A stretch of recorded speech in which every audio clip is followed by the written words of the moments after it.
Well, I think, I think there's two sides to every story. And I think, from this, it's pretty incendiary from the CEO of the charity to be going so sort of gung-ho against him and also all the other people too. I think, it's interesting because obviously when you ask a CEO to step down and they don't do so, that can create a lot of issues. This is a charity that he founded and it's in his mother's name and it's something that he's been passionate about for so many years. So suddenly for him to actually extract himself from it, there must be issues from both sides. I think obviously the stuff that she said about Harry and also the implications of his kind of departure from the royal family and for the sort of PR mess that sort of seems to be hanging around him, and that has a knock-on effect on the charity. I think that, these are really harsh allegations.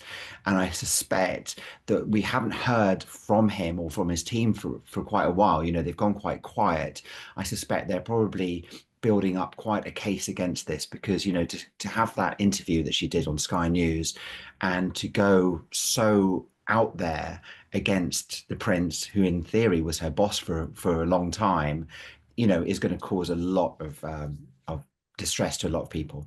I think from Harry's point of view, I feel that everybody, since he left the royal family, it's all been about him battling, firefighting, whether that is the newspapers, whether that is public opinion, whether that is now potentially having a war with his own charity. It feels like wherever he is at the moment, he can't settle. He can't find his feet. There's always an issue.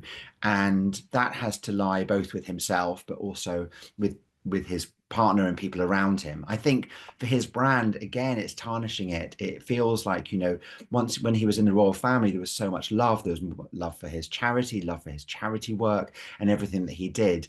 Now it feels that there is no place for him to actually feel comfortable, or people who buy into his brand to feel comfortable where he is. The only place that it feels that there's something of comfort is the Invictus Games, because we know that's something that he's very, very passionate about and seems to be still doing really well.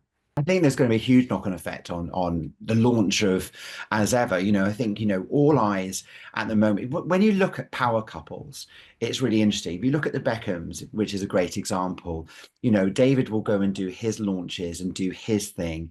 And usually Victoria and David never sort of compete for the kind of column inches or for the brand or the eyeballs on their brands. What's happening here is, Harry, in many ways, gave Meghan the opportunity to launch her brand at the beginning of this year. Obviously, the fires had an effect where she had to postpone it, and so did the legal reasons for the naming. But now it felt like the show came out on Netflix. It got lots of press, negative and positive, but it got lots of fans talking about it. She then launched her sort of Shopify, her look, which again was very successful, and I think will make a lot of money for a lot of brands. And then she's now launching her actual products. And suddenly now for this these allegations to come out and all these issues to be coming out about Harry, the focus is now on him. And once again, it feels like she's going to be this secondary person. And by default, it might not get the press that we wanted for it. The good feeling about Meghan might go again. And so I think, again, it's just, it's a brand mess, to be honest. I think a lot of this is very hypocritical. I feel that, we all know that when he wrote Spare and when they did the Oprah interview and subsequent interviews, it's all been very much about them being victims. And suddenly now we have people saying actually they're the victims, and they've had to deal with negativity from both of those parties. That's going to have a huge effect on their brand equity. One of the big things is if you're a brand, you want to make sure that you kind of feel that you have a couple of celebrities that you can rely on.